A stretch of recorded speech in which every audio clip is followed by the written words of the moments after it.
ಎಲ್ಲರಿಗೂ ನಮಸ್ಕಾರ. ಮೊದಲನೇದಾಗಿ ಶ್ರೀ ಶ್ರೀ ಶಿವಮೂರ್ತಿ ಶಿವಾಚಾರ್ಯ ಮಹಾಸ್ವಾಮಿಗಳನ್ನು ಸ್ಮರಿಸುತ್ತಾ, ಪ್ರೀತಿಯ ಮಕ್ಕಳೇ, ನಾವು ಇತಿಹಾಸದಲ್ಲಿ ಭಾಗ 2ರಲ್ಲಿ 7ನೇ ಪಾಠ ಯಾವುದಪ್ಪ ಅಂದರೆ ಸ್ವತಂತ್ರ ಹೋರಾಟ ಅಂತೇಳಿ. ಈ ಒಂದು ಪಾಠದ ಬಗ್ಗೆ ಮಕ್ಕಳೇ ನಾವಿವತ್ತು ತಿಳ್ಕೊಳ್ಳೋಣ. ಈ ಒಂದು ಪಾಠದಲ್ಲಿ ಬರುವಂತಹ ಕಲಿಕಾಂಶಗಳು ಯಾವುವು ಅಂತೇಳಿ ನಾವು ನೋಡಿದ್ರೆ, ಮೊದಲನೇದಾಗಿ ರಾಷ್ಟ್ರೀಯತೆಯ ಉದಯ.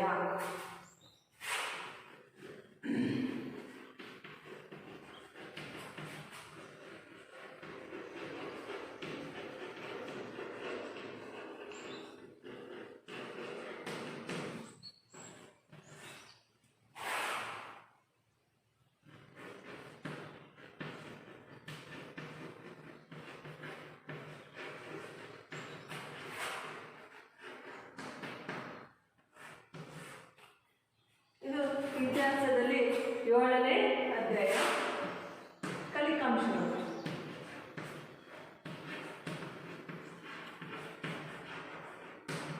ಒಂದು ರಾಷ್ಟ್ರೀಯತೆಯ ಉದಯ.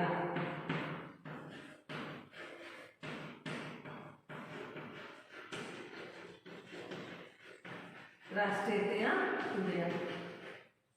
ಎರಡನೇದು ಭಾರತೀಯ ರಾಷ್ಟ್ರೀಯ ಕಾಂಗ್ರೆಸ್. ಭಾರತೀಯ ರಾಷ್ಟ್ರೀಯ ಕಾಂಗ್ರೆಸ್. ಮೂರನೇದಾಗಿ ಮಂದಗಾಮಿಗಳು, ತೀವ್ರಗಾಮಿಗಳು,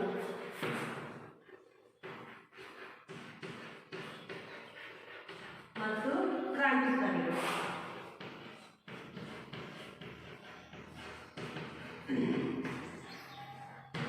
ಪ್ರೀತಿಯ ಮಕ್ಕಳೇ, ನಾವು ಇಂದು ಸ್ವತಂತ್ರ ಹೋರಾಟದಲ್ಲಿ ಬರುವಂತಹ ಕಲಿಕಾಂಶಗಳು ಯಾವುದಂತ ನೋಡೋಣ. ಮೊದಲನೇದಾಗಿ ರಾಷ್ಟ್ರೀಯತೆಯ ಉದಯ.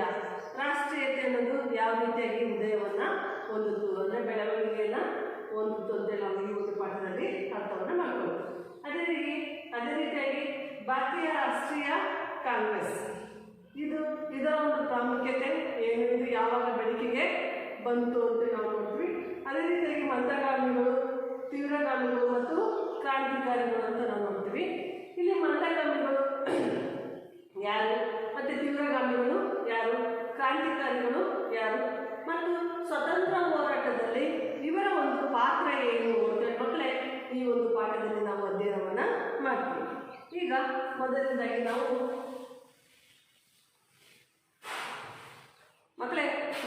ನಾವು ರಾಷ್ಟ್ರೀಯತೆಯ ಉದಯ.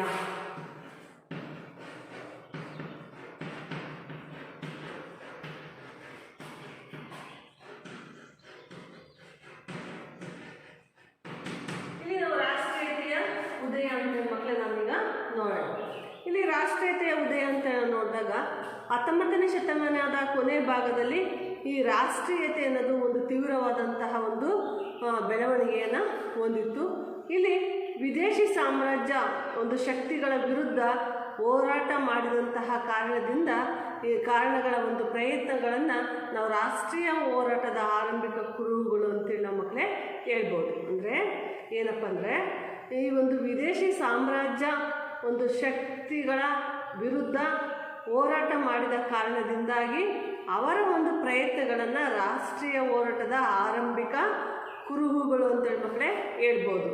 ಹೀಗೆ ಇಲ್ಲಿ ಏನಾಯ್ತಪ್ಪ ಅಂದರೆ, 19ನೇ ಶತಮಾನದ ಉತ್ತರಾರ್ಧದಲ್ಲಿ ಸಾರಿಗೆ ಆಗಿರ್ಬೋದು, ಸಂಪರ್ಕ ಆಗಿರ್ಬೋದು, ಇಂಗ್ಲೀಷ್ ಶಿಕ್ಷಣದ ಒಂದು ವಿಸ್ತರಣೆ ಆಗಿರ್ಬೋದು, ಪತ್ರಿಕೋದ್ಯಮಗಳಾಗಿರ್ಬೋದು, ಸಾಂಸ್ಕೃತಿಕ ಸಂಘಟನೆಗಳ ಒಂದು ಹುಟ್ಟು ಅಥವಾ ಬೆಳವಣಿಗೆ ಆಗಿರ್ಬೋದು, ಇವುಗಳನ್ನು ನಾವು 19ನೇ ಶತಮಾನದಲ್ಲಿ ಮಕ್ಕಳೇ ನಾವು ಕಾಣ್ತೀವಿ. ಈ ಒಂದು ಆದರೆ ಇಲ್ಲಿ ಏನಾಯ್ತಪ್ಪ ಅಂದರೆ, ಬರಗಾಲಗಳು ಉಂಟಾದವು. ಬ್ರಿಟಿಷರ ಆರ್ಥಿಕ ನೀತಿಗಳು ಈ ಒಂದು ಭಾರತೀಯರನ್ನು ಸಂಕಷ್ಟಕ್ಕೆ ದೂಕಿದ್ದನ್ನು ನಾವು ಮಕ್ಕಳೇ ಕಾಣ್ತೀವಿ. ಅಂದರೆ 19ನೇ ಶತಮಾನದಲ್ಲಿ ಏನಾಯ್ತಂದರೆ, ಒಂದು ಹೊಸ ಸಾಂಸ್ಕೃತಿಕವಾದಂತಹ ಬೆಳವಣಿಗೆಗಳಾದವು. ಈ ಬೆಳವಣಿಗೆಗಳು ಏನಾಯ್ತಂದರೆ ಬರಗಾಲ ಉಂಟಾಗೋದಕ್ಕೆ ಕಾರಣ ಆಗುತ್ತೆ. ಜೊತೆಗೆ ಬ್ರಿಟಿಷರ ಒಂದು ಆರ್ಥಿಕ ನೀತಿಗಳು ಭಾರತೀಯರನ್ನು ಒಂದು ಸಂಕಷ್ಟಕ್ಕೆ ಸಿಲುಕುವಂತೆ ಮಾಡ್ತಾರೆ. ಆಗ ಭಾರತೀಯರು ಏನು ಮಾಡಿದ್ರಪ್ಪ ಅಂದರೆ ಬ್ರಿಟಿಷರ ವಿರೋಧಿ ಆಕ್ರೋಶಗಳನ್ನು ಭಾರತೀಯರು ಎತ್ತುವುದಕ್ಕೆ ಪ್ರಾರಂಭವನ್ನು ಮಾಡಿದರು. ಈ ಒಂದು ಕಾಲಘಟ್ಟದಲ್ಲಿ ಅದಕ್ಕೆ ಉದಾಹರಣೆಗೆ ನೋಡೋದಾದರೆ ಇಲ್ಲಿ ಅನೇಕ ಚಳುವಳಿಗಳನ್ನು ನಾವು ಕಾಣ್ತೀವಿ. ಇಲ್ಲಿ ಅನೇಕವಾದಂತಹ ರೈತ ಮತ್ತು ಬುಡಕಟ್ಟು ಹೋರಾಟಗಳು ಇದಕ್ಕೆ ನಾವು ಬಹುಮುಖ್ಯವಾದಂತಹ ಒಂದು ಸಾಕ್ಷಿ ಅಂತ ಹೇಳಿ ನಾವು ಹೇಳ್ಬೋದು ಮಕ್ಕಳೇ. ಅಂದರೆ ಬ್ರಿಟಿಷರು ಏನು ಮಾಡಿದ್ರಪ್ಪ ಅಂದರೆ ಭಾರತೀಯರ ಮೇಲೆ ಕೆಲವೊಂದು ಆರ್ಥಿಕವಾದಂತಹ ಬಿಕ್ಕಟ್ಟುಗಳನ್ನು ಏರಿದರು. ತೆರಿಗೆಗಳನ್ನು ಭಾರತೀಯರ ಮೇಲೆ ಹೆಚ್ಚಿನ ಒಂದು ತೆರಿಗೆ ಹೊರೆಗಳನ್ನು ಏರಿದರು. ಇದರಿಂದ ಭಾರತೀಯರು ಸಂಕಷ್ಟಕ್ಕೆ ಒಳಗಾದರು. ಈ ಒಳಗಾದಂಥ ಜನರು ಬ್ರಿಟಿಷರ ವಿರುದ್ಧ ಅಥವಾ ಇಂಗ್ಲೀಷರ ವಿರುದ್ಧ ಹೋರಾಟವನ್ನು ಮಾಡಿದರು. ಅದಕ್ಕೆ ಸಾಕ್ಷಿ ಏನಪ್ಪ ಅಂದರೆ ಕೆಲವೊಂದು ರೈತ ಹೋರಾಟಗಳು ಅಥವಾ ಬುಡಕಟ್ಟು ಹೋರಾಟಗಳು ಇದಕ್ಕೆ ಸಾಕ್ಷಿ ಅಂತೇಳಿ ನಾವು ನೋಡ್ಬೋದು. ಜೊತೆಗೆ 1857ರ ಪ್ರಥಮ ಸ್ವತಂತ್ರ ಸಂಗ್ರಾಮ ಅಥವಾ ಸಿಪಾಯಿ ದಂಗೆ ಇದಕ್ಕೆ ನಾವು ಉದಾಹರಣೆಯನ್ನು ಕೊಡ್ಬೋದು. ಹಾಗೆ 1858ರಲ್ಲಿ ಬ್ರಿಟನ್ನಿನ ಸರ್ಕಾರ ಏನು ಮಾಡ್ತು, ಘೋಷಣೆಯನ್ನು ಹೊರಡಿಸಿ ಬ್ರಿಟಿಷ್ ಈಸ್ಟ್ ಇಂಡಿಯಾ ಕಂಪನಿಯನ್ನು ಜಾರಿಗೊಳಿಸ್ತು. ಯಾವ ಕಂಪನಿಯನ್ನು? ಬ್ರಿಟಿಷ್ ಈಸ್ಟ್ ಇಂಡಿಯಾ ಕಂಪನಿಯನ್ನು ಜಾರಿಗೊಳಿಸ್ತು. ಇದರಿಂದ ಭಾರತೀಯರು ಶಾಸನಗಳನ್ನು ಒಂದು ರೂಪಿಸುವಂತಹ ಒಂದು ಪ್ರಕ್ರಿಯೆಯಲ್ಲಿ ತೊಡಗುವುದಕ್ಕೆ ಈ ಒಂದು ಕಾಯ್ದೆ ಅನ್ನೋದು ಅವಕಾಶವನ್ನು ಮಾಡಿಕೊಡ್ತು. 1861ರ ಕಾಯ್ದೆ ಭಾರತೀಯರಿಗೆ ಶಾಸನಗಳನ್ನು ರೂಪಿಸುವಲ್ಲಿ ಅವಕಾಶವನ್ನು ಮಾಡಿಕೊಡ್ತು. ಯಾವ ಕಾಯ್ದೆ? 1861ರ ಕಾಯ್ದೆ ಅಂತೇಳಿ ಮಕ್ಕಳೇ ನಾವು ಹೇಳ್ಬೋದು. ಹಾಗೆ ನೆಕ್ಸ್ಟ್ ನಾವು ನೋಡೋದಾದರೆ ಭಾರತೀಯ ರಾಷ್ಟ್ರೀಯ ಕಾಂಗ್ರೆಸ್ ಅಂತ ನಾವು ನೋಡ್ತೀವಿ. ಈ ಭಾರತವು 1857ರಲ್ಲಿ ನಿಮಗೆಲ್ಲರಿಗೂ ಗೊತ್ತಿರುವ ಹಾಗೆ ಪ್ರಥಮ ಸ್ವತಂತ್ರ ಸಂಗ್ರಾಮ ಘಟನೆಯ ನಂತರ ಈ ರಾಜಕೀಯ ಪರ್ವವನ್ನು ನಾವು ಕಾಣ್ಬೋದು ಅಂತೇಳಿ. ಜೊತೆಗೆ ಇಲ್ಲಿ ದ ಹಿಂದೂ ಮೇಳ, the East Indian association, Poona ಸಾರ್ವಜನಿಕ ಸಭಾ, ಇಂಡಿಯನ್ ಅಸೋಸಿಯೇಷನ್ ಇವೆಲ್ಲವೂ ಸಹ ಪತ್ರಿಕೆಗಳು ಬ್ರಿಟಿಷ್ ಸರ್ಕಾರದ ಧೋರಣೆಗಳನ್ನು ವಿರೋಧಿಸತೊಡಗಿದವು. ಪತ್ರಿಕಾ ಸ್ವಾತಂತ್ರ್ಯವನ್ನು ಮೊಟಕುಗೊಳಿಸುವಂತಹ ವರ್ನಾಕ್ಯುಲರ್ ಪ್ರೆಸ್ ಆ್ಯಕ್ಟ್, ಪತ್ರಿಕಾ ಸ್ವಾತಂತ್ರ್ಯವನ್ನು ಮೊಟಕುಗೊಳಿಸೋದಕ್ಕೋಸ್ಕರ ಏನು ಮಾಡಿದ್ರಪ್ಪ ಅಂದರೆ ವರ್ನಾಕ್ಯುಲರ್ ಪ್ರೆಸ್ ಆ್ಯಕ್ಟ್ ಎಂಬ ಕಾಯ್ದೆಯನ್ನು ಬ್ರಿಟಿಷ್ ಸರ್ಕಾರ ಲಾರ್ಡ್ ಲಿಟ್ಟನ್ ಅವರ ನೇತೃತ್ವದಲ್ಲಿ ಜಾರಿಗೊಳಿಸಿತು. ಅದನ್ನು ವರ್ನಾಕ್ಯುಲರ್ ಪ್ರೆಸ್ ಆ್ಯಕ್ಟ್ ಎಂಬ ಕಾಯ್ದೆಯನ್ನು ಈ ಒಂದು ಯಾರ ನೇತೃತ್ವದಲ್ಲಿ? ಬ್ರಿಟಿಷ್ ಸರ್ಕಾರ ಲಾರ್ಡ್ ಲಿಟ್ಟನ್ನ ಕಾಲದಲ್ಲಿ ಜಾರಿಗೊಳಿಸಿತು. ಈ ಒಂದು ಹಿನ್ನೆಲೆಯಲ್ಲಿ ಕಾಂಗ್ರೆಸ್ಸಿನಂತಹ ಒಂದು ರಾಷ್ಟ್ರೀಯ ಸಂಘಟನೆಗಳು ಹುಟ್ಕೊಳ್ಳೋದಕ್ಕೆ ಕಾರಣ ಆಯಿತು. ನಂತರ ಭಾರತೀಯ ರಾಷ್ಟ್ರೀಯ ಕಾಂಗ್ರೆಸ್ ಡಿಸೆಂಬರ್ನಲ್ಲಿ 1885ರಲ್ಲಿ ಬಾಂಬೆ ನಗರದಲ್ಲಿ ಈ ಒಂದು ರಾಷ್ಟ್ರೀಯ ಸಮಾವೇಶದಲ್ಲಿ ಹುಟ್ಟುಕೊಳ್ತು. ಈ ಭಾರತೀಯ ರಾಷ್ಟ್ರೀಯ ಕಾಂಗ್ರೆಸ್ ಇದೆಯಲ್ಲ, ಈ 1885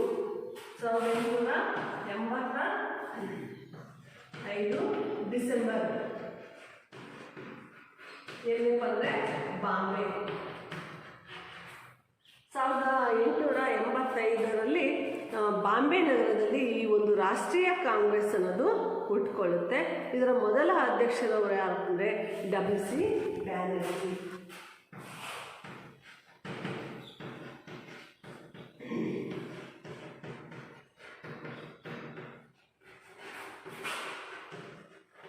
ಇದರ ಮೊದಲ ಅಧ್ಯಕ್ಷರು ಯಾರು ಅಂದರೆ WC ಬ್ಯಾನರ್ಜಿ. ರಾಷ್ಟ್ರೀಯತೆ ಅನ್ನೋದು ಯಾವಾಗ ಹೋಗೋದು? 1885 ಡಿಸೆಂಬರ್ನಲ್ಲಿ.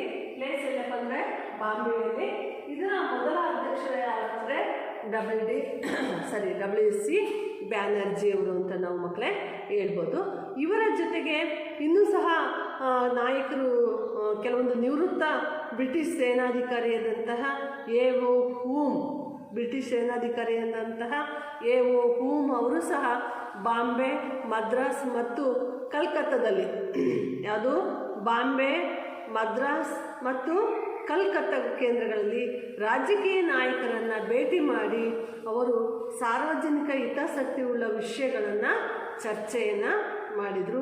ಇದರ ಒಂದು ಫಲವಾಗಿ ಭಾರತೀಯ ರಾಷ್ಟ್ರೀಯ ಕಾಂಗ್ರೆಸ್ ಅನ್ನೋದು ಪ್ರಾರಂಭ ಆಯಿತು. ಯಾರ ಒಂದು ಪ್ರಯತ್ನದ ಫಲವಾಗಿ ಇದರ ಅಧ್ಯಕ್ಷತೆಯನ್ನು ವಹಿಸಿದಂಥ WC ಬ್ಯಾನರ್ಜಿ ಅವರು ಮತ್ತು ಬ್ರಿಟಿಷ್ ಸೇನಾಧಿಕಾರಿಯಾದಂತಹ A.O. ಹೂಮ್ ಅವರು ಒಂದು ಬಾಂಬೆ, ಮದ್ರಾಸ್ ಮತ್ತು ಕಲ್ಕತ್ತಾದಲ್ಲಿ ಕೆಲವೊಂದು ಸಂಘಟನೆಗಳನ್ನು ಮಾಡುವುದರ ಮೂಲಕ ಈ ಒಂದು ಭಾರತೀಯ ರಾಷ್ಟ್ರೀಯ ಕಾಂಗ್ರೆಸ್ ಉದಯ ಆಗುವುದಕ್ಕೆ ಕಾರಣಕರ್ತರಾದರು ಅಂತೇಳಿ ಮಕ್ಕಳೇ ನಾವು ಹೇಳ್ಬೋದು. ಈಗ 19ನೇ ಶತಮಾನದ ಕೊನೆಯ ಭಾಗದಲ್ಲಿ ಭಾರತೀಯ ರಾಷ್ಟ್ರೀಯ ಕಾಂಗ್ರೆಸ್ನಲ್ಲಿ ಈ ಒಂದು ರಾಜಕೀಯವಾದಂತಹ ಭಿನ್ನಮತಗಳು ಕಾಣಿಸ್ಕೊಳ್ತವೆ. ಎಷ್ಟನೇ ಶತಮಾನದಲ್ಲಿ? 19ನೇ ಶತಮಾನದ ಕೊನೆಯ ಭಾಗದಲ್ಲಿ ಈ ಒಂದು ರಾಜಕೀಯವಾದಂತಹ ಒಂದು ಭಿನ್ನಮತಗಳು ಅವರಲ್ಲಿ ಕಾಣಿಸ್ಕೊಳ್ತವೆ. ಈ ಭಿನ್ನಮತಗಳು ಕಾಣಿಸ್ಕೊಂಡಿದ್ದರಿಂದ ಅಲ್ಲಿ ಬೇರೆ ಬೇರೆ ವರ್ಗಗಳಾಗಿ ವಿಭಜನೆಯನ್ನು ಹೊಂದುತ್ತಾರೆ. ಅದರಲ್ಲಿ ಮಂದಗಾಮಿಗಳಾಗಿರ್ಬೋದು, ತೀವ್ರಗಾಮಿಗಳಾಗಿರ್ಬೋದು ಮತ್ತು ಕ್ರಾಂತಿಕಾರಿಗಳು ಹುಟ್ಕೊಳ್ತಾರೆ. ಈಗ ಮೊದಲನೇದಾಗಿ ನಾವು ಕ್ರಾಂತಿಕಾರಿಗಳು ಅಂತ ಮಕ್ಕಳೇ ನಾವು ನೋಡೋಣ. ಸರಿ, ಮಂದಗಾಮಿಗಳು ಯಾರು ಅಂತ ನಾವು ನೋಡೋಣ. ಮೊದಲನೇದಾಗಿ ನಾವು ಮಂದಗಾಮಿಗಳು.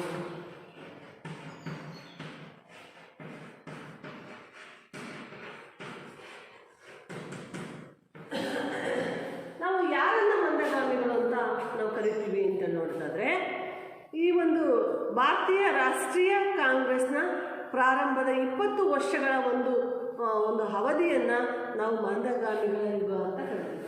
ಅಂದರೆ ಭಾರತೀಯ ರಾಷ್ಟ್ರೀಯ ಕಾಂಗ್ರೆಸ್ನ 20 ವರ್ಷಗಳ ಆರಂಭಿಕ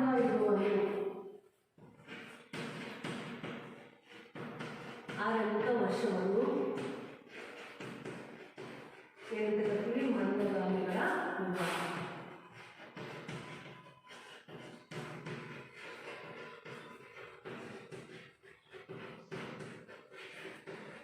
ಮಂದಗಾಮಿಗಳ ಯುಗ ಎಂದು ಕರೆಯುತ್ತಾರೆ. ಭಾರತೀಯ ರಾಷ್ಟ್ರೀಯ ಕಾಂಗ್ರೆಸ್ನ ಈ ಒಂದು 20 ವರ್ಷಗಳ ಒಂದು ಅವಧಿಯನ್ನು ನಾವೇನಂತ ಕರಿತೀವಪ್ಪ ಅಂದರೆ ಮಂದಗಾಮಿಗಳ ಯುಗ ಅಂತೇಳಿ ಕರಿತೀವಿ. ಹಾಗಾದರೆ ಈ ಮಂದಗಾಮಿಗಳು ಯಾರು ಅಂತೇಳಿ ನಾವು ನೋಡಿದ್ರೆ ಮಕ್ಕಳೇ, WC ಬ್ಯಾನರ್ಜಿ ಅವರು, MG ಬರ್ಕೊಡ್ರಿ. WC ನಿಮಗೆ ಪ್ರಶ್ನೆ ಕೇಳ್ತಾರೆ ಮಕ್ಕಳೇ, ಮಂದಗಾಮಿಗಳು ಎಂದರೇನು ಅಥವಾ ಮಂದಗಾಮಿಗಳನ್ನು ಪಟ್ಟಿ ಮಾಡಿ, ಪ್ರಮುಖ ಮಂದಗಾಮಿಗಳನ್ನು ಪಟ್ಟಿ ಮಾಡಿ ಅಂತ ಕೇಳಿದಾಗ ನೀವು ಬರೀಬೇಕಾಗುತ್ತೆ. ಒಂದು WC ಬ್ಯಾನರ್ಜಿಯವರು, MG ರಾನಡೆಯವರು, ಸುರೇಂದ್ರನಾಥ್ ಬ್ಯಾನರ್ಜಿಯವರು, ದಾದಾಬಾಯಿ ನವರೋಜಿಯವರು ಮತ್ತು ಗೋಪಾಲಕೃಷ್ಣ ಗೋಖಲೆ ಅವರು ಮತ್ತು ಇವರುಗಳನ್ನು ನಾವು ಮಂದಗಾಮಿಗಳು ಅಂತೇಳಿ ಮಕ್ಕಳೇ ನಾವು ಗುರುತಿಸ್ಬೋದು. ಯಾರನ್ನ? WC ಬ್ಯಾನರ್ಜಿ, MG ರಾನಡೆ ಮತ್ತು ಸುರೇಂದ್ರನಾಥ್ ಬ್ಯಾನರ್ಜಿ, ದಾದಾಬಾಯಿ ನವರೋಜಿ ಇವರನ್ನು ನಾವು ಮಂದಗಾಮಿಗಳು ಅಂತೇಳಿ ಮಕ್ಕಳೇ ಗುರುತಿಸ್ಬೋದು. ಇವರು ಈ ಒಂದು ಸಂವಿಧಾನದ ಚೌಕಟ್ಟಿನ ಒಳಗೆ ಪ್ರಾರ್ಥನೆ ಮತ್ತು ಮನವಿಗಳ ಮೂಲಕ ತಮ್ಮ ಬೇಡಿಕೆಗಳನ್ನು ಸರ್ಕಾರದ ಮುಂದಿಟ್ಟರು. ಇವರು ಪ್ರಾರ್ಥನೆ ಮತ್ತು ಮನವಿಗಳ ಮೂಲಕ ತಮ್ಮ ಬೇಡಿಕೆಗಳನ್ನು ಸರ್ಕಾರದ ಮುಂದಿಡ್ತಾರೆ. ಮಂದಗಾಮಿಗಳು ಜನರಲ್ಲಿ ರಾಜಕೀಯ ಎಚ್ಚರ ತರುವಂತಹ ಒಂದು ಪ್ರಯತ್ನವನ್ನು ಮಾಡಿದರು. ಮಂದಗಾಮಿಗಳು ಜನರಲ್ಲಿ ಈ ರಾಜಕೀಯ ಪ್ರಜ್ಞೆಯನ್ನು ತರುವಲ್ಲಿ ಇವರು ಏನು ಮಾಡಿದ್ರು? ಪ್ರಯತ್ನವನ್ನು ಮಾಡಿದರು. ಮತ್ತು ಭಾರತೀಯರಿಗೆ ಸಲ್ಲಬೇಕಾದಂತಹ ಈ ಒಂದು ನ್ಯಾಯವನ್ನು ಕುರಿತು ಸಭೆಗಳನ್ನು ನಡೆಸಿ, ಚರ್ಚೆಯನ್ನು ನಡೆಸಿ ಸರ್ಕಾರಕ್ಕೆ ಮನವಿಗಳನ್ನು ಸಲ್ಲಿಸಿದರು. ಮತ್ತು ಈ ದೇಶದ ಕೈಗಾರಿಕೆಗಳ ಅಭಿವೃದ್ಧಿ ಆಗಬೇಕು ಅಂತೇಳಿ ಮತ್ತು ಸೈನಿಕ ವೆಚ್ಚವನ್ನು ಕಡಿಮೆ ಮಾಡುವುದು, ಉತ್ತಮ ಶಿಕ್ಷಣವನ್ನು ಕೊಡುವುದು, ಬಡತನದ ಬಗ್ಗೆ ಅಧ್ಯಯನವನ್ನು ಮಾಡುವುದು ಮತ್ತು ಪರಿಹಾರ ಕ್ರಮಗಳನ್ನು ಬ್ರಿಟಿಷ್ ಸರ್ಕಾರ ಕೈಗೊಳ್ಳಬೇಕೆಂತೇಳಿ ಇವರ ಒಂದು ಪ್ರಮುಖವಾದಂತಹ ಬೇಡಿಕೆಗಳಾಗಿದ್ದವು. ಮಕ್ಕಳೇ, ಈ ಮಂದಗಾಮಿಗಳ ಪ್ರಮುಖ ಬೇಡಿಕೆಗಳು ಯಾವುವು ಅಂತೇಳಿ ನೀವು ಪ್ರಶ್ನೆಯನ್ನು ಕೇಳಿದರೆ, ಮೊದಲನೇದಾಗಿ ಮಂದಗಾಮಿಗಳ ಬೇಡಿಕೆಗಳು ಏನಪ್ಪ ಅಂದರೆ, ಈ ಭಾರತೀಯರಿಗೆ ಸಲ್ಲಬೇಕಾದಂತಹ ಒಂದು ನ್ಯಾಯವನ್ನು ಕುರಿತು ಚರ್ಚೆಯನ್ನು ಮಾಡುವುದು, ಜೊತೆಗೆ ಕೈಗಾರಿಕೆಗಳ ಅಭಿವೃದ್ಧಿ ಮತ್ತು ಸೈನಿಕ ವೆಚ್ಚವನ್ನು ಕಡಿಮೆಯನ್ನು ಮಾಡುವುದು, ಉತ್ತಮವಾದಂಥ ಒಂದು ಶಿಕ್ಷಣವನ್ನು ನೀಡುವುದು, ಬಡತನದ ಬಗ್ಗೆ ಅಧ್ಯಯನವನ್ನು ಮತ್ತು ಬಡತನಕ್ಕೆ ಪರಿಹಾರ ಕ್ರಮಗಳನ್ನು ಕೈಗೊಳ್ಳಬೇಕಂತೇಳಿ ಇವರು ಬ್ರಿಟಿಷ್ ಸರ್ಕಾರಕ್ಕೆ ಪ್ರಾರ್ಥನೆ ಮತ್ತು ಮನವಿಗಳ ಮೂಲಕ ತಮ್ಮ ಬೇಡಿಕೆಗಳನ್ನು ಸರ್ಕಾರದ ಮುಂದಿಡ್ತಾರೆ ಮಕ್ಕಳೇ. ಆದರೆ ಭಾರತದಲ್ಲಿ ಬ್ರಿಟಿಷ್ ಸರ್ಕಾರದ ಆಳ್ವಿಕೆಯಿಂದ ದುಷ್ಪರಿಣಾಮಗಳನ್ನು ಮೊಟ್ಟ ಮೊದಲ ಬಾರಿಗೆ ಈ ಮಂದಗಾಮಿಗಳು ಕುಲಂಕುಷವಾಗಿ ಅವಲೋಕಿಸುವಂತಹ ಒಂದು ಪ್ರಯತ್ನವನ್ನು ಮಾಡಿದರು. ಯಾಕೆ ಈ ಒಂದು ವೆಚ್ಚ ಆಗ್ತಾ ಇದೆ, ಭಾರತದಲ್ಲಿ ಯಾಕೆ ಸಂಪತ್ತು ಏನಾಗ್ತಿದೆಯಪ್ಪ ಅಂದರೆ ಪ್ರವಾಹೋಪದಿಯಲ್ಲಿ ಖರ್ಚಾಗ್ತಾ ಇದೆ, ಇದಕ್ಕೆ ಅವರು ಕುಲಂಕುಷವಾಗಿ ಅವಲೋಕಿಸುವಂತಹ ಒಂದು ಪ್ರಯತ್ನವನ್ನು ಮಾಡಿದರು.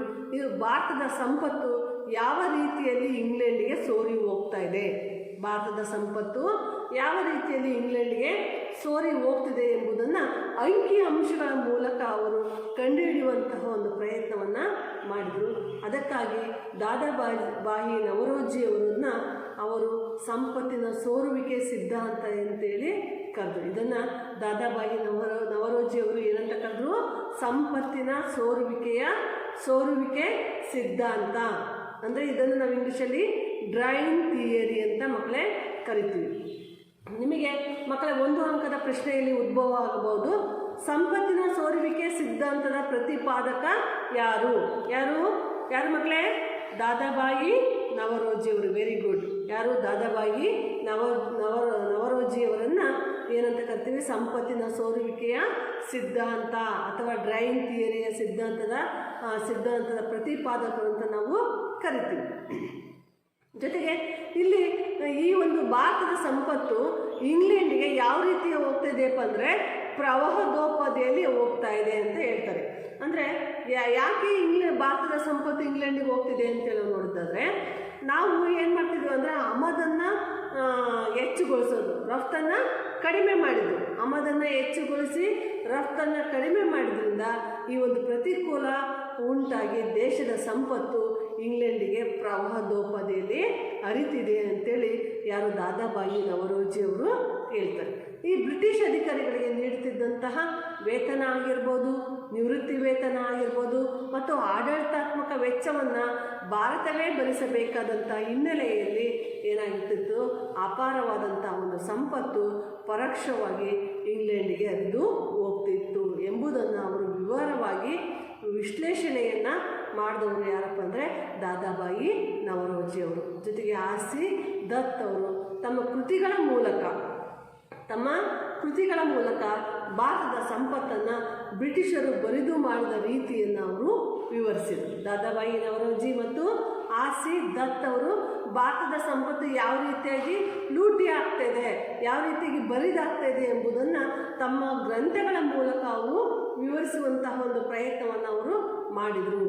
ಈ ಮಂದಗಾಮಿಗಳ ಕಾಲವನ್ನು ನಾವು ಉದಾರ ರಾಷ್ಟ್ರವಾದದ ಕಾಲ ಅಂತೇಳಿ ಮಕ್ಕಳೇ ನಾವು ಕರಿತೀವಿ. ಮಂದಗಾಮಿಗಳ ಕಾಲವನ್ನು ಏನಂತ ಕರಿತೀವಿ? ಉದಾರ ರಾಷ್ಟ್ರವಾದದ ಕಾಲ ಅಂತೇಳಿ ಕರಿತೀವಿ.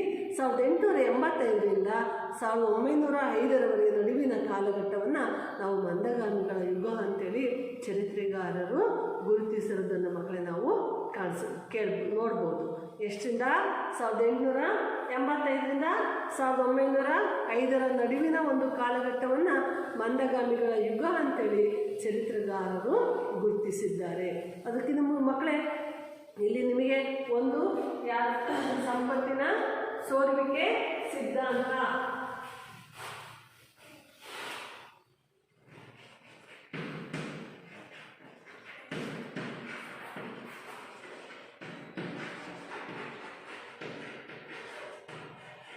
ಸಂಪತ್ತಿನ ಸೋರುವಿಕೆ ಸಿದ್ಧಾಂತ, ಇದನ್ನು ನಾನು ನಿಮಗೆ ಡ್ರಾಯಿಂಗ್ ಥಿಯರಿ ಅಂತ ಕರಿತೀವಿ. ಇದನ್ನು ಪ್ರತಿಪಾದಿಸಿದರೆ ಅಂದರೆ ದಾದಾಬಾಯಿ ನವರೋಜಿ.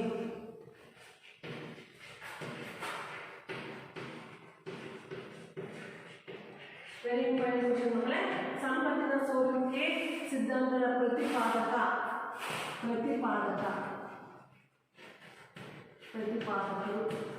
ಅರ್ಥಾತ್ ಮಕ್ಕಳೇ ಯಾರು? ದಾದಾಬಾಯಿ ನವರೋಜಿಯವರನ್ನು ಸಂಪತ್ತಿನ ಸೋರುವಿಕೆ ಸಿದ್ಧಾಂತದ ಪ್ರತಿಪಾದಕರು ಅಂತ ನಾವು ಕರಿತೀವಿ.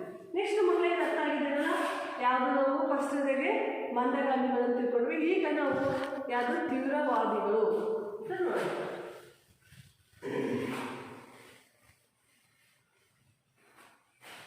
ನೆಕ್ಸ್ಟ್ ಯಾವುದು ತೀವ್ರವಾದಿಗಳು.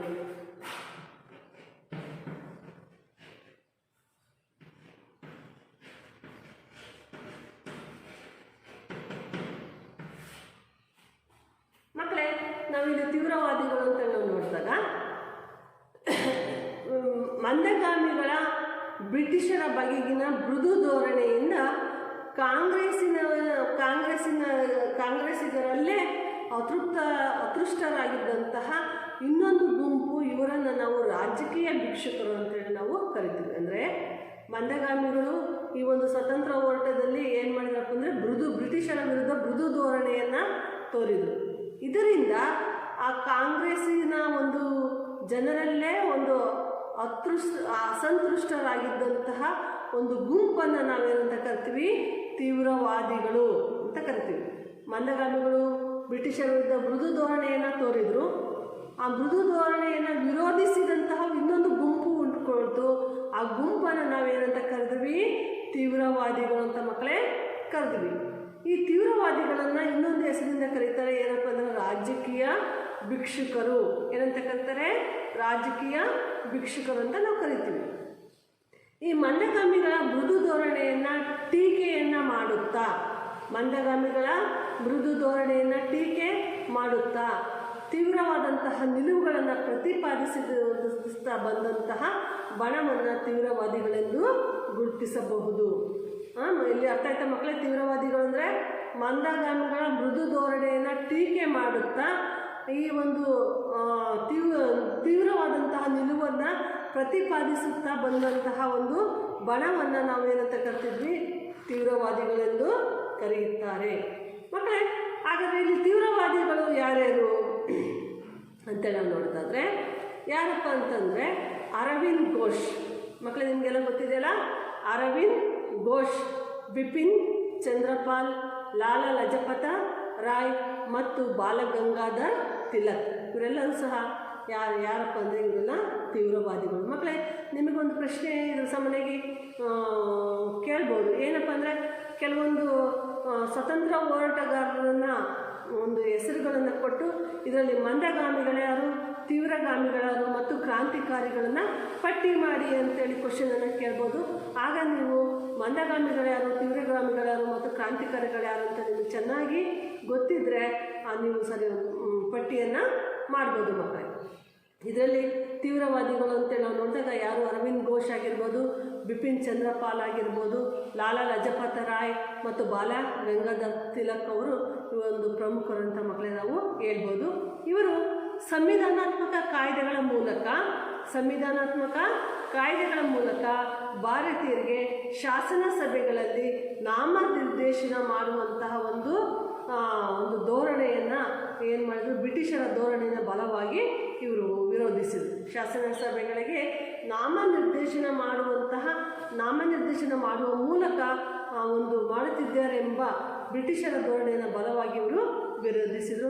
ಇದಕ್ಕಾಗಿ ಭಾರತ ಕಾಯ್ದೆ 1841 ಮತ್ತು 1892 ಬಗೆಗಿನ ಹೆಚ್ಚಿನ ಒಂದು ಮಾಹಿತಿಯನ್ನು ನಾವು ತಿಳ್ಕೊಬೋದು ಮಕ್ಕಳೇ. ಬಂಗಾಳದ ವಿಭಜನೆ. ನೆಕ್ಸ್ಟ್ ಮಕ್ಕಳೇ, ತೀವ್ರಗಾಮಿಗಳಾದಮೇಲೆ ಬಂಗಾಳದ ವಿಭಜನೆ.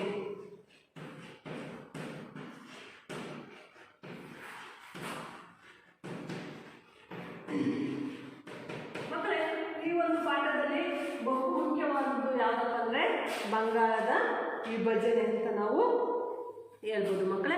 ಇಲ್ಲಿ ಬಂಗಾಳದ ವಿಭಜನೆ ಅಂತ ನೋಡಿದಾಗ ಬಂಗಾಳ ಅನ್ನೋದು ತೀವ್ರ ಸ್ವರೂಪದ ಬ್ರಿಟಿಷ್ ವಿರೋಧಿ ಭಾವನೆಗಳ ಮತ್ತು ಚಟುವಟಿಕೆಗಳ ಕೇಂದ್ರವಾಗಿತ್ತು.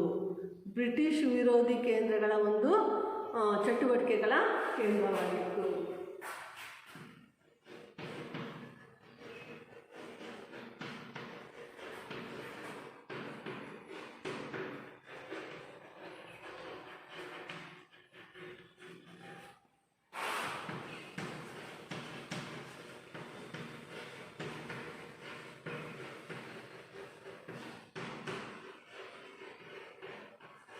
ಯಾವುದಪ್ಪ ಅಂದರೆ ಬಂಗಾಳ ಅನ್ನೋದು ಬ್ರಿಟಿಷ್ ವಿರೋಧಿ ಚಟುವಟಿಕೆಗಳ ಕೇಂದ್ರ ಆಗಿತ್ತು ಮಕ್ಕಳೇ.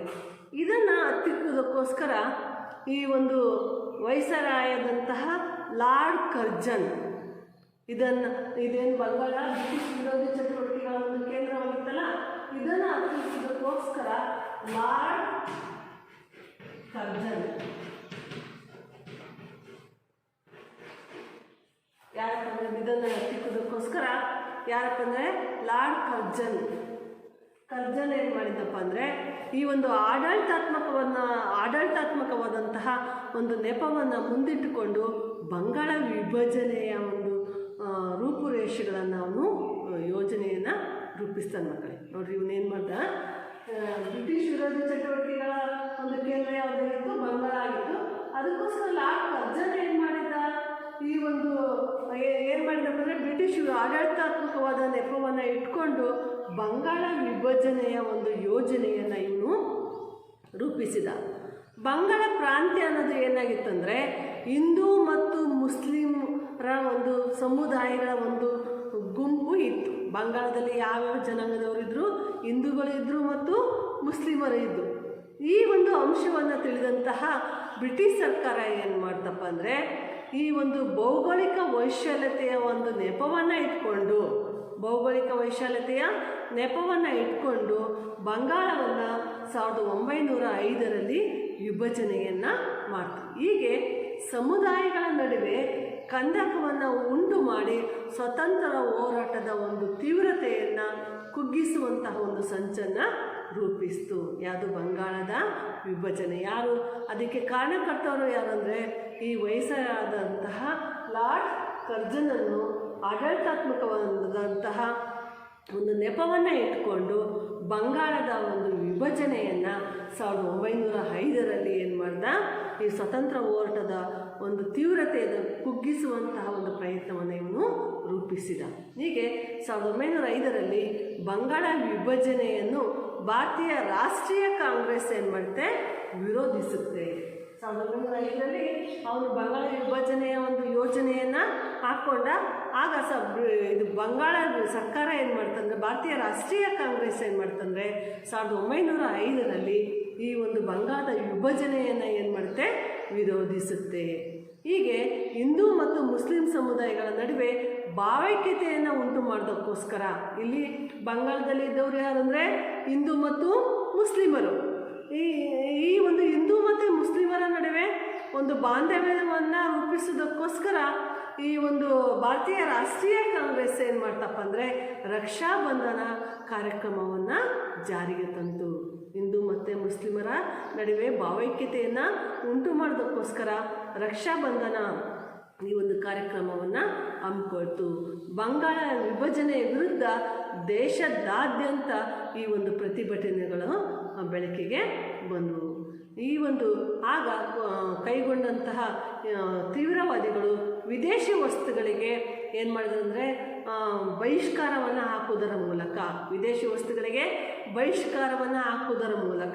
ಸ್ವದೇಶಿ ವಸ್ತುಗಳಿಗೆ ಏನು ಮಾಡಿದರು, ಸ್ವಾಗತವನ್ನು ಕೋರುವುದರ ಮೂಲಕ ಈ ಒಂದು ಸ್ವದೇಶಿ ವಸ್ತುಗಳನ್ನು ಬಳಸುವಂತೆ ಭಾರತೀಯರನ್ನು ಪ್ರೇರೇಪಿಸುವಂಥ ಒಂದು ಕಾರ್ಯವನ್ನು ಭಾರತೀಯ ರಾಷ್ಟ್ರೀಯ ಕಾಂಗ್ರೆಸ್ ಅನ್ನೋದು ಮಾಡ್ತು ಮಕ್ಕಳೇ. ಇಲ್ಲಿ ಏನಾಯ್ತಂದರೆ ಇಲ್ಲಿ ನಾವೆಲ್ಲ ನೋಡಿದಾಗೆ ಏನಾಗ್ತಿತ್ತಪ್ಪ ಅಂದರೆ ನಾವೆಲ್ಲ ಏನು ಮಾಡ್ತಿದ್ವಿ, ಜಾಸ್ತಿ ಏನು ಬ್ರಿಟಿಷರು ಉತ್ಪಾದಿಸಿದಂತಹ ವಸ್ತುಗಳಿಗೆ ಅಥವಾ ವಿದೇಶಿ ವಸ್ತುಗಳಿಗೆ ಹೆಚ್ಚಿನ ಒಂದು ವ್ಯಾಮೋಹ ನಮ್ಮಲ್ಲಿ ಇತ್ತು. ಆದ್ದರಿಂದ ನಾವೆಲ್ಲ ಏನು ಮಾಡ್ತಿದ್ವಿ, ವಿದೇಶಿ ವಸ್ತುಗಳನ್ನು ಹೆಚ್ಚಾಗಿ ತರಿಸ್ಕೊಳ್ತಿದ್ವಿ, ಆಮದನ್ನು ಮಾಡ್ಕೊಳ್ತಿದ್ವಿ. ಸರಿ, ನಾವು ಅಲ್ಲಿಂದ ಹೆಚ್ಚು ವಸ್ತುಗಳನ್ನು ತರಿಸ್ಕೊಳ್ತಿದ್ವಿ.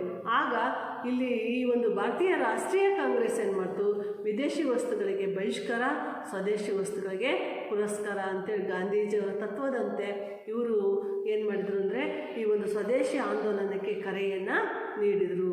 ಸ್ವದೇಶಿ ವಸ್ತುಗಳನ್ನು ಬಳಸುವಂತೆ ಭಾರತೀಯರಿಗೆ ಪ್ರೇರೇಪಣೆಯನ್ನು ನೀಡಿದರು. ಈ ಹಿನ್ನೆಲೆಯಲ್ಲಿ ಬಂಗಾಳದ ವಿಭಜನೆಯನ್ನು 1911ರಲ್ಲಿ ಬ್ರಿಟಿಷ್ ಸರ್ಕಾರ ಮತ್ತೆ ವಾಪಸ್ಸು ಹಿಂಪಡೀತು. 1905ರಲ್ಲಿ ಬಂಗಾಳದ ವಿಭಜನೆಗೆ ರೂಪುರೇಷೆಗಳನ್ನು ಹಾಕಿದರು.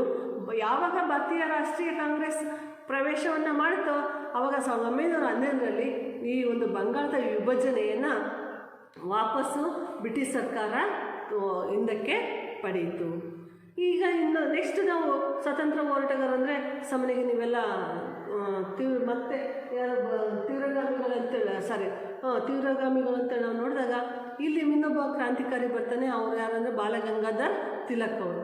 ಇವರು ಸಹ ಏನು ಮಾಡಿದಂದರೆ ಸ್ವರಾಜ್ಯ ನನ್ನ ಜನ್ಮಸಿದ್ಧ ಹಕ್ಕು, ನಾನು ಅದನ್ನು ಪಡೆದೇ ತೀರುತ್ತೇನೆ ಅಂತೇಳಿ ಕೆಲವೊಂದು ಘೋಷಣೆಗಳನ್ನು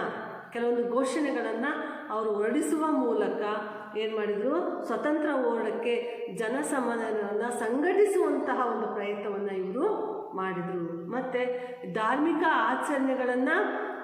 ಆಚರಣೆಗಳ ಮೂಲಕ ಜನರನ್ನು ಸಂಘಟಿಸುವಂತಹ ಒಂದು ಪ್ರಯತ್ನವನ್ನು ಮಾಡಿದರು. ಅದಕ್ಕಾಗಿ ಭಾರತದಲ್ಲಿ ಗಣೇಶ ಹಬ್ಬ ಆಗಿರ್ಬೋದು, ಶಿವಾಜಿ ಜಯಂತಿ ಆಗಿರ್ಬೋದು, ಮತ್ತು ದುರ್ಗಾ ಪೂಜೆ ಆಗಿರ್ಬೋದು, ಮುಂತಾದಂತಹ ಉತ್ಸವಗಳನ್ನು ಭಾರತದಲ್ಲಿ ಅವರೇನು ಮಾಡಿದರು, ಜಾರಿಗೆ ತರುವಂತಹ ಪ್ರಯತ್ನವನ್ನು ಅವರು ಉತ್ಸವಗಳ ಮೂಲಕ ಹೋರಾಟಕ್ಕೆ ಪ್ರೇರೇಪಣೆಯನ್ನು ನೀಡಿದರು.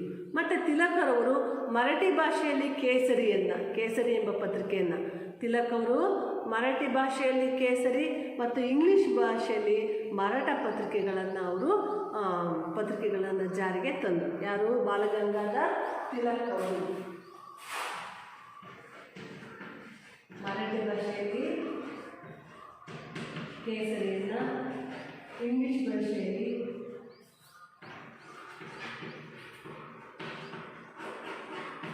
ಮರಾಠ. ಬಾಲಗಂಗಾಧರ್ ತಿಲಕ್ ಅವರು ಏನು ಮಾಡಿದ್ರಪ್ಪ ಅಂದರೆ ಈ ಒಂದು ಮರಾಠಿ ಭಾಷೆಯಲ್ಲಿ ಕೇಸರಿ ಎಂಬ ಪತ್ರಿಕೆಯನ್ನು, ಇಂಗ್ಲೀಷ್ ಭಾಷೆಯಲ್ಲಿ ಮರಾಠಿ ಎಂಬ ಪತ್ರಿಕೆಗಳನ್ನು ಜಾರಿಗೆ ತರುವುದರ ಮೂಲಕ ಜನಸಾಮಾನ್ಯರಲ್ಲಿ ರಾಷ್ಟ್ರೀಯ ಹೋರಾಟಕ್ಕೆ ಒಂದು ಪ್ರೇರೇಪಣೆಯನ್ನು ಇವರು ನೀಡಿದರು. ಈ ಒಂದು ಹಿನ್ನೆಲೆಯಲ್ಲಿ ಬ್ರಿಟಿಷ್ ಸರ್ಕಾರ ತಿಲಕರನ್ನು ಏನು ಮಾಡ್ತು, ಬಂಧಿಸುತ್ತೆ. ಈ ಒಂದು ಅವರು ತಮ್ಮ ಪತ್ರಿಕೆಗಳ ಮೂಲಕ ಜನಸಾಮಾನ್ಯರನ್ನು ಕೇಸರಿ ಮತ್ತು ಮರಾಠ ಎಂಬ ಪತ್ರಿಕೆಗಳ ಮೂಲಕ ಇವರು ಏನು ಮಾಡಿದ್ರು, ಜನಸಾಮಾನ್ಯರನ್ನು ಪ್ರೇರೇಪಣೆ ಮಾಡೋದ್ರ ಮೂಲಕ ಏನು ಮಾಡಿದ್ರು, ಹೋರಾಟಕ್ಕೆ ಪ್ರೇರೇಪಣೆಯನ್ನು ನೀಡಿದರು. ಆಗ ಬ್ರಿಟಿಷ್ ಸರ್ಕಾರ ಏನು ಮಾಡುತ್ತೆ, ತಿಲಕರನ್ನು ಬಂಧಿಸಿ ಇಡುತ್ತೆ. ಈ ಜೈಲಿನಲ್ಲಿ ಸಹ ಈ ಒಂದು ಸಂದರ್ಭವನ್ನು ಅವರು ಜೈಲಿನಲ್ಲಿದ್ದರೂ ಸಹ ಆ ಒಂದು ಸಂದರ್ಭವನ್ನು ಸದುಪಯೋಗಪಡಿಸಿಕೊಂಡು ತಿಲಕ್ ಅವರು ಗೀತ ರಹಸ್ಯ ಎಂಬ ಗ್ರಂಥವನ್ನು ರಚಿಸ್ತಾರೆ. ಜೈಲಿನಲ್ಲಿದ್ದರೂ ಸಹ ಯಾವುದು, ಗೀತ ರಹಸ್ಯ ಗ್ರಂಥ, ಗೀತ ರಹಸ್ಯ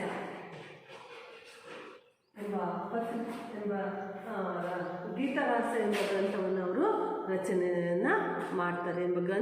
ರಚನೆಯನ್ನು ಮಾಡಿ ಸ್ವತಂತ್ರ ಹೋರಾಟಕ್ಕೆ ಮತ್ತಷ್ಟು ಒಂದು ತೀವ್ರತೆಯನ್ನು ಅವರು ಹೆಚ್ಚಿಸಿಕೊಳ್ಳೋದಕ್ಕೆ ಪ್ರಯತ್ನವನ್ನು ಮಾಡ್ತಾರೆ. ಇಷ್ಟು ಏನು ಬಂಗಾಳದ ವಿಭಜನೆ. ಅರ್ಥ ಆಗಿದೆ ಮಕ್ಕಳೇ?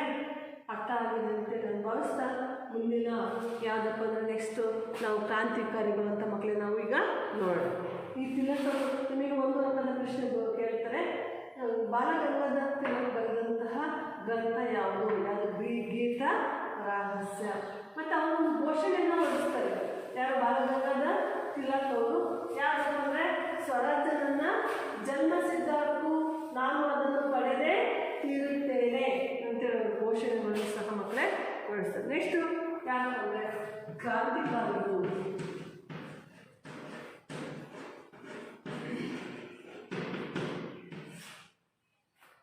ನೆಕ್ಸ್ಟ್ ನಾವು ಕ್ರಾಂತಿಕಾರಿಗಳು ಅಂತ ನಾವು ನೋಡಿದಾಗ ಸಾಮಾನ್ಯವಾಗಿ ಹೆಸರೇ ಸೂಚಿಸುತ್ತೆ ಮಕ್ಕಳೇ. ನೋಡ್ರಿ, ಇವರು ಕ್ರಾಂತಿಕಾರಿಗಳು. ಮೊದಲನೇಗೆ ಮಂದಗಾಮಿಗಳು ಬರ್ತಾರೆ, ನಂತರ ತೀವ್ರವಾದಿಗಳು ಬರ್ತಾರೆ. ಮಂದಗಾಮಿಗಳು ಮೃದು ಧೋರಣೆಯನ್ನು ಹೊಂದಿರ್ತಾರೆ. ತೀವ್ರವಾದಿಗಳು ಏನು ಮಾಡ್ತಾರೆ, ಆ ಮಂದಗಾಮಿಗಳು ಹೊಂದಿದಂಥ ಮೃದು ಧೋರಣೆಯಿಂದ ಬೇಸತ್ತಂಥ ಗುಂಪು ಯಾರಾಗ್ತಾರೆ, ತೀವ್ರಗಾಮಿಗಳಾಗ್ತಾರೆ. ಮೂರನೇದಾಗಿ ಕ್ರಾಂತಿಕಾರಿಗಳು ಅಂತ ನಾವು ಕರಿತೀವಿ. ಈ ಕ್ರಾಂತಿಕಾರಿಗಳು ಏನಪ್ಪ ಅಂದರೆ ಪೂರ್ಣ ಒಂದು ಸ್ವರಾಜ್ಯದ ಕನಸನ್ನು ಕಂಡವರು ಯಾರಪ್ಪ ಅಂದರೆ ಈ ಒಂದು ಕ್ರಾಂತಿಕಾರಿಗಳು ಅಂತ ನಾವು ಹೇಳ್ಬೋದು. ಭಾರತೀಯರ ಮೇಲೆ ದಬ್ಬಾಳಿಕೆ ನಡೆಸುತ್ತಿದ್ದಂತಹ ಬ್ರಿಟಿಷರನ್ನು ಹಿಂಸಾತ್ಮಕ ಮಾರ್ಗದಿಂದ ಮಾತ್ರ ಭಾರತದಿಂದ ಓಡಿಸಬಹುದು ಅಂತೇಳಿ ಅವರು ಬಲವಾಗಿ ನಂಬ್ತಾರೆ. ಅಂದರೆ ಭಾರತೀಯ ಮೇಲೆ ದೌರ್ಜನ್ಯ ಮಾಡ್ತಿದ್ದವರು ಯಾರಪ್ಪ ಅಂದರೆ ಬ್ರಿಟಿಷರು. ಈ ಬ್ರಿಟಿಷರನ್ನು ಭಾರತದಿಂದ ಹೋಗಲಾಡಿಸಬೇಕಾದ್ರೆ ಕೇವಲ ಹಿಂಸಾತ್ಮಕ ಮಾರ್ಗದಿಂದ ಮಾತ್ರ ಈ ಒಂದು ಬ್ರಿಟಿಷರನ್ನು ಭಾರತದಿಂದ ಹೋಗಲಾಡಿಸೋದಕ್ಕೆ ಸಾಧ್ಯ ಅಂತೇಳಿ ಇವರು ಬಲವಾಗಿ ನಂಬ್ತಾರೆ. ಅದಕ್ಕೋಸ್ಕರ ಇವ್ರು ಏನು ಮಾಡಿದ್ರಪ್ಪ ಅಂದರೆ ಕೆಲವೊಂದು ರಹಸ್ಯ ಸಂಘಗಳ ಮೂಲಕ ಭಾರತೀಯರನ್ನು ಸಂಘಟಿಸುವಂತಹ ಒಂದು ಕೆಲಸದಲ್ಲಿ ಇವರು ಯಶಸ್ವಿಯಾಗ್ತಾರೆ. ಕೆಲವೊಂದು ರಹಸ್ಯ ಸಂಘಗಳ ಮೂಲಕ ಭಾರತದಲ್ಲಿ ಮತ್ತು ವಿದೇಶಗಳಲ್ಲಿ ತಮ್ಮ ಶಾಖೆಗಳನ್ನು ಸ್ಥಾಪಿಸಿ ಹಣಕಾಸು ಮತ್ತು ಶಸ್ತ್ರಾಸ್ತ್ರಗಳನ್ನು ಸಂಗ್ರಹಿಸುವ ಕಾರ್ಯದೊಂದಿಗೆ ಕ್ರಾಂತಿಕಾರಿಗಳಿಗೆ ಇವರು ತರಬೇತಿಯನ್ನು ನೀಡ್ತಾರೆ. ಮಕ್ಕಳಿಗೆ ಇವ್ರು ಏನು ಮಾಡ್ತಾರಪ್ಪ ಅಂದರೆ ಕೆಲವೊಂದು ರಹಸ್ಯ ಸಂಘಗಳನ್ನು ಸ್ಥಾಪನೆಯನ್ನು ಮಾಡಿಕೊಂಡು ಅವರಿಗೆ ಬೇಕಾದಂತಹ ಹಣಕಾಸು ಸೌಲಭ್ಯಗಳಾಗಿರ್ಬೋದು ಅಥವಾ ಶಸ್ತ್ರಾಸ್ತ್ರಗಳನ್ನು ಸಂಗ್ರಹಿಸುವಂಥ ಒಂದು ಕೆಲಸ ಆಗಿರ್ಬೋದು ಅಥವಾ ಅವರಿಗೆ ತರಬೇತಿ ನೀಡುವಂತಹ ಒಂದು ಕೆಲಸ ಆಗಿರ್ಬೋದು ಮತ್ತು ಅದಕ್ಕೋಸ್ಕರ ತರಬೇತಿ ನೀಡುವಂಥ ಒಂದು ಕೆಲಸವನ್ನು ಅವರು ಮಾಡ್ತಾರೆ. ಇಂಗ್ಲೆಂಡಿನಲ್ಲಿ ಲೋಟಸ್ ಮತ್ತು ಡಗಾರೆ ಎನ್ನುವ ಗುಪ್ತ ಸಂಘಟನೆಗಳನ್ನು ಸಹ ಹುಟ್ಟು ಹಾಕುವುದಕ್ಕೆ ಇವರು ಕಾರಣಕರ್ತರಾಗ್ತಾರೆ. ಇಲ್ಲಿ ಅರವಿಂದ್ ಘೋಷ್ ಮುಂತಾದಂತಹ ಒಂದು ಕ್ರಾಂತಿಕಾರಿಗಳು ಏನು ಮಾಡ್ತಾರೆ ಅಂದರೆ ಭಾರತೀಯ ಸ್ವತಂತ್ರ ಹೋರಾಟಕ್ಕೆ ಒಂದು ಚಾಲನೆಯನ್ನು ನೀಡ್ತಾರೆ. ಯಾರು? ಅರವಿಂದ್ ಘೋಷ್. ಕ್ರಾಂತಿಕಾರಿಗಳಲ್ಲಿ ಒಬ್ಬರು ಯಾರಪ್ಪ ಅಂದರೆ ಅರವಿಂದ್ ಘೋಷ್. ಈ ಮುಂತಾದಂತಹ ಒಂದು ಕ್ರಾಂತಿಕಾರಿಗಳು ಭಾರತೀಯ ರಾಷ್ಟ್ರೀಯ ಕಾಂಗ್ರೆಸ್ನ ಸ್ವತಂತ್ರ ಹೋರಾಟಕ್ಕೆ ಇವರು ಒತ್ತಾಸೆಯನ್ನು ನೀಡ್ತಾರೆ. ಇವರು ತಮ್ಮ ಗುರಿ ಸಾಧನೆಗಾಗಿ ಬಾಂಬುಗಳು ಮತ್ತು ಬಂದೂಕುಗಳನ್ನು ಇವರು ಏನು ಮಾಡಿದ್ರು? ಪ್ರಯೋಗವನ್ನು ಮಾಡಿದರು. ಸರ್ಕಾರ ಇವರನ್ನು ಹತ್ತಿಕ್ಕುವಂತಹ ಒಂದು ಸರ್ವ ಪ್ರಯತ್ನವನ್ನು ಮಾಡ್ತು. ಕ್ರಾಂತಿಕಾರಿಗಳನ್ನು ಕೊಲೆಯ ಸಂಚಿನ ಆರೋಪವನ್ನು ಹೊರಿಸಿ ಅವರುಗಳನ್ನು ತಪ್ಪಿತಸ್ಥರನ್ನಾಗಿ ಗುರುತಿಸಿ ಅವರನ್ನು ಜೀವಾವಧಿ ಶಿಕ್ಷೆಗೆ ಗುರಿಪಡಿಸುತ್ತೆ. ಅಂದರೆ ಇವರು ಏನು ಮಾಡಿದ್ರು ಅಂದರೆ ಕೆಲವೊಂದು ಬಾಂಬುಗಳು ಮತ್ತು ಬಂದೂಕುಗಳನ್ನು ಪ್ರಯೋಗವನ್ನು ಮಾಡಿದರು. ಇವರು ಜನಸಾಮಾನ್ಯರನ್ನು ಇವರು ಕೊಲೆಯನ್ನು ಮಾಡಿದ್ದಾರೆ ಅಥವಾ ಮಾಡಿದರೆ ಅನ್ನೋ ಒಂದು ಆರೋಪವನ್ನು ಹೊರಿಸಿ ಇವರನ್ನು ತಪ್ಪಿತಸ್ಥರನ್ನಾಗಿ ಮಾಡಿ ಇವರಿಗೆ ಜೀವಾವಧಿ ಶಿಕ್ಷೆಯನ್ನು ಬ್ರಿಟಿಷ್ ಸರ್ಕಾರ ಏನು ಮಾಡುತ್ತೆ? ವಿಧಿಸುತ್ತೆ. ಈ ಒಂದು ಸಂದರ್ಭದಲ್ಲಿ ಅನೇಕರನ್ನು ಬ್ರಿಟಿಷ್ ಸರ್ಕಾರ ಏನು ಮಾಡುತ್ತೆ? ಗಲ್ಲಿಗೇರಿಸುತ್ತೆ. ಅದರಲ್ಲಿ ವಿ.ಡಿ. ಸಾವರ್ಕರ್ ಆಗಿರ್ಬೋದು, ಅರವಿಂದ್ ಘೋಷ್ ಆಗಿರ್ಬೋದು, ಅಶ್ವಿನಿ ಕುಮಾರ್ ದತ್ತ ಆಗಿರ್ಬೋದು, ರಾಜನಾರಾಯಣ್ ಬೋಸ್ ಆಗಿರ್ಬೋದು, ಮತ್ತು ರಾಜಗುರು ಆಗಿರ್ಬೋದು, ಚಕ್ಸಿಕರ್ ಸಹೋದರರಾಗಿರ್ಬೋದು, ವಿಷ್ಣು ಶಾಸ್ತ್ರಿ ಆಗಿರ್ಬೋದು, ರಾಮ್ ಪ್ರಸಾದ್ ಬಿಸ್ಮಿಲಾ ಆಗಿರ್ಬೋದು, ಮತ್ತು ಭಗತ್ ಸಿಂಗ್ ಆಗಿರ್ಬೋದು, ಚಂದ್ರಶೇಖರ್ ಆಜಾದ್ ಆಗಿರ್ಬೋದು, ಮತ್ತು ಜತಿನ್ ದಾಸ್ ಇವರುಗಳು ಪ್ರಮುಖವಾದಂತಹ ಒಂದು ಕ್ರಾಂತಿಕಾರಿಗಳು. ಈ ಒಂದು ಕೊಲೆಯ ಸಂಚಿನ ಆಧಾರದ ಮೇಲೆ ಬ್ರಿಟಿಷ್ ಸರ್ಕಾರ ಇವರಿಗೆ ಗಲ್ಲಿಗೇರಿಸುವಂತಹ ಒಂದು ಕೆಲಸವನ್ನು ಮಾಡುತ್ತೆ. ಮಕ್ಕಳೇ, ಈ ಕ್ರಾಂತಿಕಾರಿಗಳು ಏನು ಮಾಡಿದ್ರಪ್ಪ ಅಂದರೆ ತ್ವರಿತವಾಗಿ ಸ್ವಾತಂತ್ರ್ಯವನ್ನು ತಂದುಕೊಡುವಂತಹ ಇವರ ಕನಸು ಅನ್ನೋದು ನನಸಾಗಲಿಲ್ಲ. ನೋಡಿ, ಕ್ರಾಂತಿಕಾರಿಗಳು ಪೂರ್ಣ ಸ್ವರಾಜ್ಯದ ಕನಸನ್ನು ಕಂಡಿದ್ರು. ಆದರೆ ಅವರು ಕಂಡಂಥ ಕನಸು ಏನಾಯಿತು? ನನಸಾಗಲಿಲ್ಲ. ಆದಾಗ್ಯೂ ಸಹ ಈ ರಾಷ್ಟ್ರೀಯ ಆಂದೋಲನಕ್ಕೆ ಇವರು ಸ್ಫೂರ್ತಿಯ ಚಿಲುಮೆಯಾಗಿದ್ದರು ಅಂತೇಳಿ ಮಕ್ಕಳೇ ಹೇಳ್ಬೋದು. ಮಂದಗಾಮಿಗಳಾಗಿರ್ಬೋದು, ತೀವ್ರವಾದಿಗಳಾಗಿರ್ಬೋದು, ಅದರಲ್ಲೂ ಕ್ರಾಂತಿಕಾರಿಗಳು ಪೂರ್ಣ ಸ್ವರಾಜ್ಯದ ಕನಸನ್ನು ಕಂಡವರು. ಆದರೆ ಅವರ ಕನಸು ನನಸಾಗಲಿಲ್ಲ. ಆದರೂ ಸಹ ಇವರು ಯಾವ ರೀತಿ ಇದ್ರಪ್ಪ ಅಂಥೇಳಿ ಭಾರತೀಯ ರಾಷ್ಟ್ರೀಯ ಆಂದೋಲನಕ್ಕೆ ಅವರು ಸ್ಫೂರ್ತಿಯ ಚಿಲುಮೆಯಾಗಿದ್ದರು ಅಂತ ಮಕ್ಕಳೇ ನಾವು ಹೇಳ್ಬೋದು.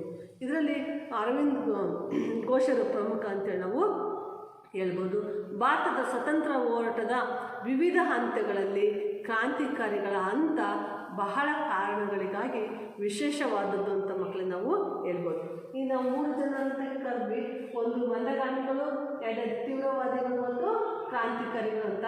ಆದರೆ ಸ್ವತಂತ್ರ ಹೋರಾಟದಲ್ಲಿ ಈ ಕ್ರಾಂತಿಕಾರಿಗಳ ಪಾತ್ರ ಬಹಳ ಮುಖ್ಯವಾದದ್ದು ಅಂತ ಮಕ್ಕಳೇ ನಾವು ಹೇಳ್ಬೋದು. ಇಷ್ಟು ಮಕ್ಕಳೇ ಇವತ್ತಿನ ಪಾಠಕ್ಕೆ ಸಂಬಂಧಪಟ್ಟಂತೆ ಭಾರತೀಯ ರಾಷ್ಟ್ರೀಯ ಕಾಂಗ್ರೆಸ್ ಅಂತ ನೋಡೋದು, ಆಮೇಲೆ ರಾಷ್ಟ್ರೀಯತೆಯ ಉದಯ ಆಗಿರ್ಬೋದು, ಮಂದಗಾಮಿಗಳಾಗಿರ್ಬೋದು, ತೀವ್ರಗಾಮಿಗಳಾಗಿರ್ಬೋದು ಮತ್ತು ಕ್ರಾಂತಿಕಾರಿಗಳು, ಇಷ್ಟು ಈ ಪಾಠಕ್ಕೆ ಸಂಬಂಧಪಟ್ಟಂತಹ ಅಧ್ಯಯನ ಮಕ್ಕಳೇ. ಇಲ್ಲಿಗೆ ಈ ಪಾಠ ಮುಕ್ತಾಯವಾಗುತ್ತೆ. ಈ ಪಾಠಕ್ಕೆ ಸಂಬಂಧಪಟ್ಟಂತೆ ಕೆಲವೊಂದು ಗೃಹ ಪಾಠವನ್ನು ಮಕ್ಕಳೇ ನಾನು ನಿಮಗೆ ಕೊಡ್ತೀನಿ. ನೀವೆಲ್ಲರೂ ಸಹ ಬರೆದು ನಿಮ್ಮ ಶಿಕ್ಷಕರ ಸಹಿಯನ್ನು ಹಾಕಿಸ್ಬೇಕಾಗುತ್ತೆ.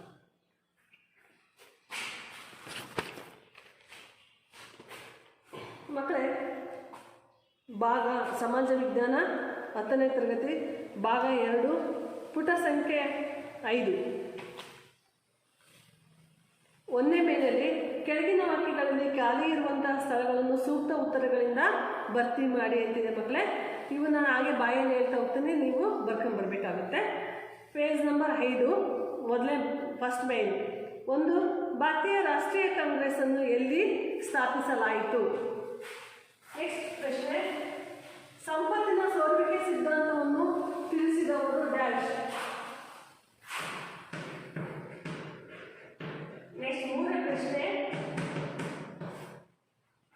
ಸ್ವರಾಜ್ಯ ನನ್ನ ಜನ್ಮಸಿದ್ಧ ಹಕ್ಕು ಎಂದು ಡ್ಯಾಶ್ ಅನ್ನು ಘೋಷಿಸಿದರು. 4ನೇ ಪ್ರಶ್ನೆ, ಬಾಲ ಗಂಗಾಧರ್ ತಿಲಕ್ ಅವರು ಮರಾಠಿ ಭಾಷೆಯಲ್ಲಿ ಡ್ಯಾಶ್ ಪತ್ರಿಕೆಯನ್ನು ಪ್ರಕಟಿಸಿದರು.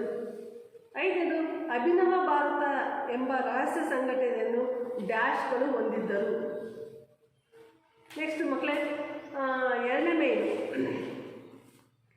ಮೇನಲ್ಲಿ ಕೆಳಗಿನ ವಾಕ್ಯಗಳಲ್ಲಿ ಖಾಲಿಬಿಟ್ಟ ಸ್ಥಳಗಳನ್ನು ನೀಡಿರುವ ಆಯ್ಕೆಗಳಲ್ಲಿ ಸರಿಯಾದನ್ನು ಆರಿಸಿ ಬರೆಯಿರಿ. ಆಪ್ಷನ್ಸ್ ಇದೆ ಮಕ್ಕಳೇ ಇದರಲ್ಲಿ. 1ನೇದು, ಭಾರತೀಯ ರಾಷ್ಟ್ರೀಯ ಕಾಂಗ್ರೆಸ್ನ ಸ್ಥಾಪಕರು ಡ್ಯಾಶ್ ಅಂತಿದೆ. ಅದರಲ್ಲಿ option A Mahatma Gandhiji, option B A O. ಬ್ಲೂಮ್, ಸಿ ಬಾಲ ಗಂಗಾಧರ್ ತಿಲಕ್, ಡಿ ಗೋಪಾಲಕೃಷ್ಣ ಗೋಖಲೆ. ಅದಕ್ಕೆ ಉತ್ತರವನ್ನು ಬರೆಯಿರಿ. ನೆಕ್ಸ್ಟ್ 2ನೇ ಪ್ರಶ್ನೆ, ಮರಾಠ ಪತ್ರಿಕೆಯನ್ನು ಪ್ರಕಟಿಸಿದವರು dash. 1 Jawaharlal Nehru, B Raj Bihari Bose, C Bal Gangadhar Tilak, D V D. Savarkar. 3ನೇ ಪ್ರಶ್ನೆ ಮಕ್ಕಳೇ, ಮುಸ್ಲಿಂ ಲೀಗ್ ಡ್ಯಾಶ್ ಅಲ್ಲಿ ಹುಟ್ಟಿಕೊಂಡಿತ್ತು. Option A 1924, B 1922, C 1929, D 1906. Next question ಮಕ್ಕಳೇ, 4ನೇ ಪ್ರಶ್ನೆ, ಬಂಗಾಳದ ವಿಭಜನೆಯನ್ನು ರೂಪಿಸಿದ viceroy dash. Option A lord Cornwallis, B lord Dalhousie, C lord Curzon, D Robert Clive. ಮಕ್ಕಳೇ, ಥರ್ಡ್ ಮೇನ್, ಈ ಕೆಳಗಿನ ಪ್ರಶ್ನೆಗಳಿಗೆ ಗುಂಪುಗಳಲ್ಲಿ ಚರ್ಚಿಸಿ ಉತ್ತರಿಸಿ ಅಂತಿದೆ. ಅದರಲ್ಲಿ ಪರೀಕ್ಷೆಯ ದೃಷ್ಟಿಯಿಂದ ಬಹು ಮುಖ್ಯವಾದಂತಹ ಒಂದು ಪ್ರಶ್ನೆಗಳನ್ನು ನಾನು ಬೋರ್ಡ್ ಮೇಲೆ ಬರೀತೀನಿ. ಆ ಒಂದು ಪ್ರಶ್ನೆಗೆ ಉತ್ತರವನ್ನು ಬರ್ಕೊಂಬರ್ಬೇಕು.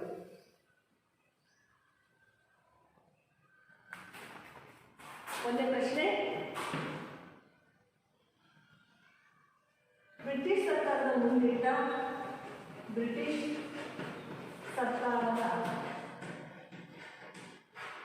ಮುಂದಿಟ್ಟ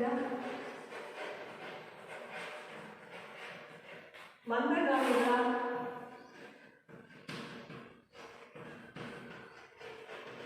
ಬೇಡಿಕೆಗಳಾದವು.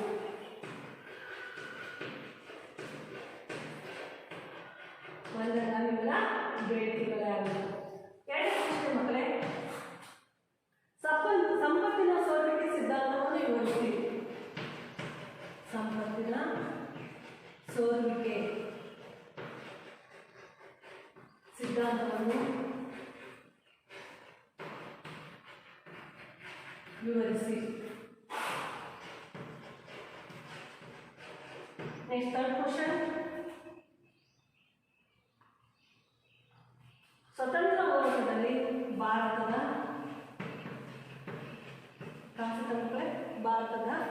ಸ್ವತಂತ್ರ ಹೋರಾಟದಲ್ಲಿ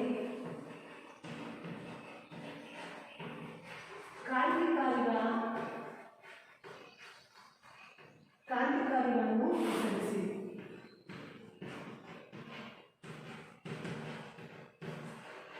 ಕ್ರಾಂತಿಕಾರಿಗಳನ್ನು ಹೆಸರಿಸಿ.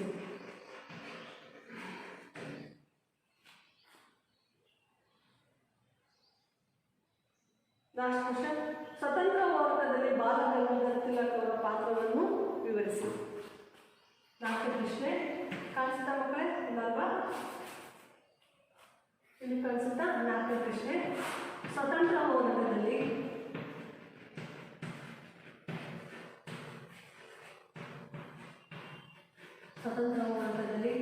ಬಾಲ ಗಂಗಾಧರ್ ತಿಲಕ್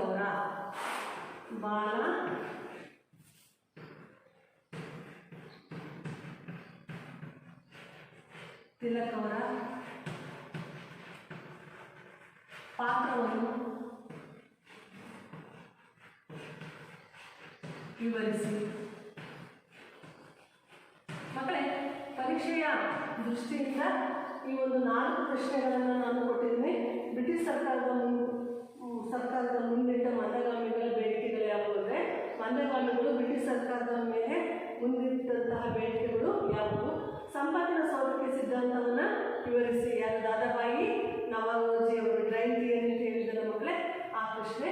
ಭಾರತದ ಸ್ವತಂತ್ರ ಹೋರಾಟದಲ್ಲಿ ಕ್ರಾಂತಿಕಾರಿಗಳನ್ನು ಹೆಸರಿಸಿ, ಅಂದರೆ ಕ್ರಾಂತಿಕಾರಿಗಳ ಹೆಸರನ್ನು ಬರೀಬೇಕಾಗುತ್ತೆ. ನಂತರ ಸ್ವತಂತ್ರ ಹೋರಾಟದಲ್ಲಿ ಬಾಲಗಂಗಾಧರ ತಿಲಕ್ ಅವರ ಪಾತ್ರವನ್ನು ವಿವರಿಸಿ, ಅಂದರೆ ಸ್ವತಂತ್ರ ಹೋರಾಟದಲ್ಲಿ ಬಾಲಗಂಗಾಧರರು ಯಾವ ರೀತಿಯಾದಂಥ ಅವರ ಪಾತ್ರ ಏನು ಅಂತೇಳಿ ಮಕ್ಕಳೇ ನೀವು ಬರೀಬೇಕಾಗುತ್ತೆ. ಇಷ್ಟು ಪ್ರಶ್ನೆಗಳಿಗೆ ಉತ್ತರವನ್ನು ಬರೆದು ನಿಮ್ಮ ಶಿಕ್ಷಕರ ಸಹಿಯನ್ನು ಪಡೆಯಿರಿ. ವಂದನೆಗಳು.